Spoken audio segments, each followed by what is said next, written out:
This week in Jamaica Now, extension of states of public emergency defeated in Senate. Surprises and shockers at World Cup 2022, and we want to lock you up for good. Government turns a spotlight on Jamaican dons overseas.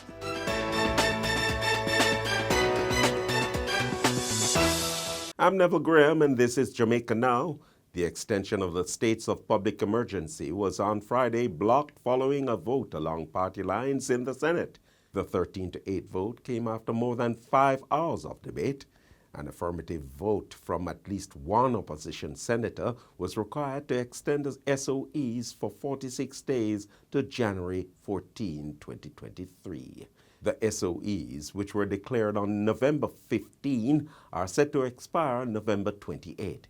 On Tuesday, the government used its majority in the House of Representatives to approve the extension, which requires a two-thirds majority. Senators were facing mounting pressure from various groups in relation to how they should vote. During the debate, Leader of Government Business, Kamina Johnson-Smith, argued that the states of public emergency have saved lives, citing a drop in murders in communities. Johnson-Smith charged that government has to act to preserve public safety and security and appealed to the opposition to extend the measures. And Mr. President, I really do want to take this opportunity to commend the Ministry of National Security, the Jamaica Constabulary Force, and the JDF, indeed all workers on the front lines, for the progress we have been making in reducing serious crime. But Leader of Opposition Business, Peter Bunting, rejected arguments that states of public emergency work. He argued that the opposition took an oath to uphold rights and the Constitution and takes that responsibility seriously. Now, our position really is, if you want to demonstrate that measures are demonstrably justified in a free and democratic society, or reasonably justified in a free and democratic society, then you must be able to craft legislation that doesn't suspend the rights of 3 million people in order to go at 300 people. The ball is rolling at the FIFA World Cup 2022 in Qatar, which has seen some surprises. Saudi Arabia scored one of the biggest World Cup upsets ever by beating Lionel Messi's Argentina 2-1 on Tuesday. Saudi King Salman announced a snap public holiday following the shock win. Japan netted late goals Wednesday to give the team a come-from-behind 2-1 victory over Germany. Richarlison scored 2 goals, the second with a spectacular acrobatic kick to help Brazil beat Serbia 2-0 Thursday. On the same day, Cristiano Ronaldo made World Cup history. The Portugal striker became the first player to score at 5 World Cups with his 65th minute penalty in a 3-2 win over Ghana. Hear from Jamaicans on which major team will exit in the first round of the competition. Argentina. Why do you say Argentina? Because they start out real bad and really they don't look impressive. Germany. Why you say Germany? They look weak. They don't really look so strong. Argentina, man. Brazil side on my side. I mean, also like Argentina. And them I get leaked out. I think Germany, I want the top team go make an early exit. Not the first round. And the reason for that, they should have won their first match. You understand? Because the group of them, they have to face Spain. And Spain plays very good. If they lose this match with Spain, they have to go. If you say Argentina, go, you know. Why make you say that? Because you find, now, them a say Argentina, but the most fans baller for them gone already. And them young editor, you know, to stand up to the ball thing. Yeah, them lack of stamina, stigma, everything like that. Jamaica is now engaged in talks with Washington to target Jamaican dons in the United States who wield resources and influence to direct murders and crimes back home. Addressing supporters at the 79th Annual Conference of the Jamaica Labour Party, JLP, party leader and Prime Minister Andrew Holness said that Jamaica would be asking U.S. authorities to carry out special operations to nab Jamaican dons operating overseas but involved in criminal activities in the island.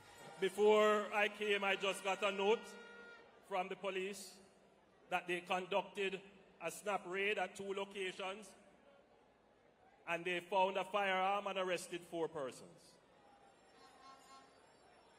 The strategy of the police and the military will change. There are those who believe that we are only searching for firearms. No. Taking the firearm, discovering it without finding the person who brought it in or who is using it is not enough. We are going to be conducting searches, and we want to find the people who are importing, the people who are locking, the people who are distributing, and the people who are shooting the firearms. We want to lock you up for good. Holness said that for too long, foreign dons have been influencing crime in Jamaica. The government's recently concluded gun amnesty has netted a total of 101 firearms and 3,000 rounds of ammunition. In making the disclosure, Prime Minister Andrew Holness said that the number of guns given to law enforcement exceeded his expectations. However, he noted that there are thousands of illegal firearms and ammunition still in the hands of criminals. The Firearms Licensing Authority, FLA, has suspended the gun permit of the man seen in a social media video pointing his licensed firearm at a woman in New Kingston. The weapon was surrendered to the FLA on Monday, the agency confirmed. It's believed that the incident occurred in New Kingston last Saturday. It shows a man pulling a firearm from his waistband and pointing it at a woman who was advancing towards him. According to the FLA, the license will remain suspended pending the outcome of an investigation. The government is facing pushback against tabling legislation that would impose a minimum sentence of 30 years for murder. Executive Director of Human Rights Lobby Group Jamaicans for Justice, JFJ, Michael Jackson, insists that the legislative change would not only undermine the court's credibility, but also lead to other issues such as prison overcrowding. She also said that harsher sentencing would not be a deterrent to criminals.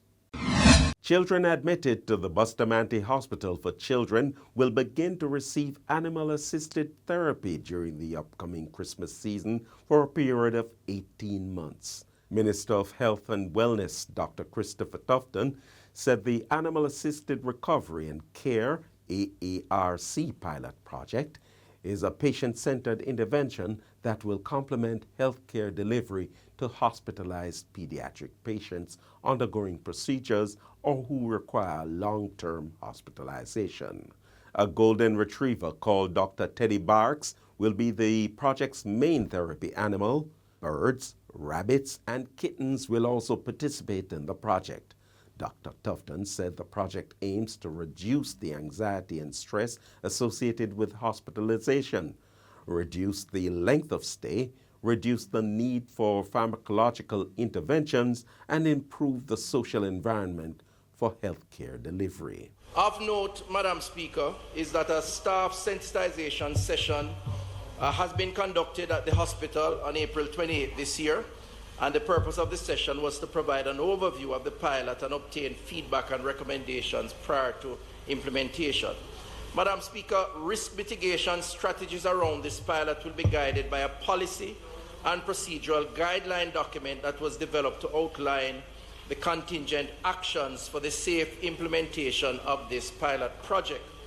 The document was created in collaboration with representatives from diverse disciplines, including epidemiology, veterinary sciences, human medicine, and healthcare administration, and covers several areas, including but not limited to policies and procedure guidelines on patient suitability, infection control, and visitation protocols.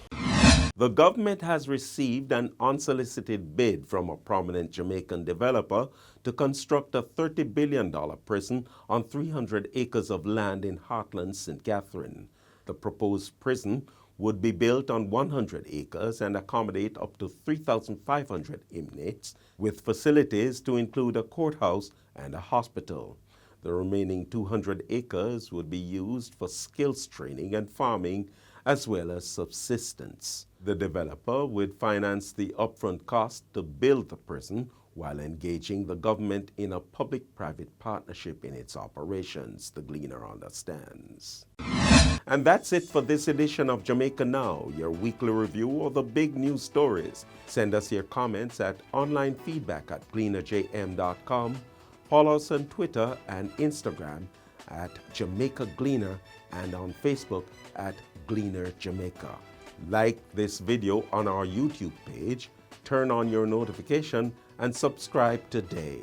I'm Neville Graham, and before we go, we bring you highlights from the Stars' Cheers to the Cup, celebrations for the match between Brazil and Serbia.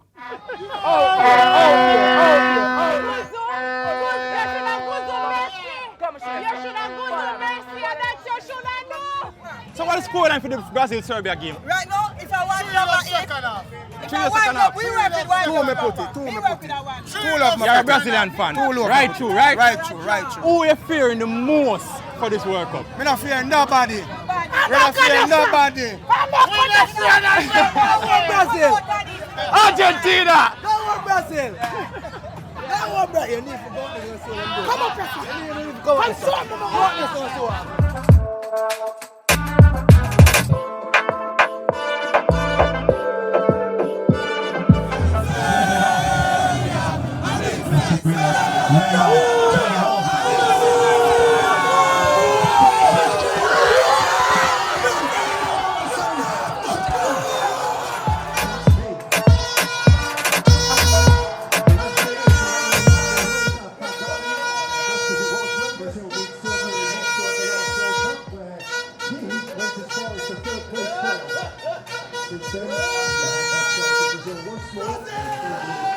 Tokyo in June 2020.